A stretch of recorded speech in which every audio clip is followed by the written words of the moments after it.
మందిర్ మసీద్ వివాదాలను రాజేసి కొంతమంది హిందూ నాయకులు కావాలని కోరుకుంటున్నారని ఇటీవల ఆర్ఎస్ఎస్ చీఫ్ చేసిన వ్యాఖ్యలపై భిన్నాభిప్రాయాలు వ్యక్తమవుతున్నాయి. తాజాగా ఈ వ్యాఖ్యలను ఆధ్యాత్మికవేత్త జగద్గురు రామభద్రాచార్యులు వ్యతిరేకించారు. తాను ఆ వ్యాఖ్యలను అంగీకరించడం లేదని చెప్పారు.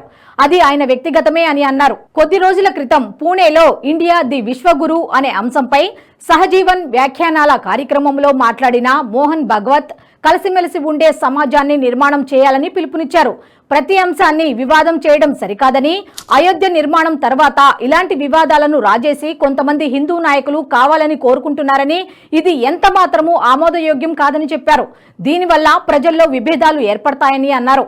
మన దేశం సామరస్యంగా ఉంటుందని ప్రపంచానికి చాటాల్సిన అవసరం ఉందని భాగవత్ పేర్కొన్నారు. తాము హిందువులం కాబట్టే రామకృష్ణ మిషన్ లో కూడా క్రిస్మస్ వేడుకలు చేసుకుంటామని పేర్కొన్నారు.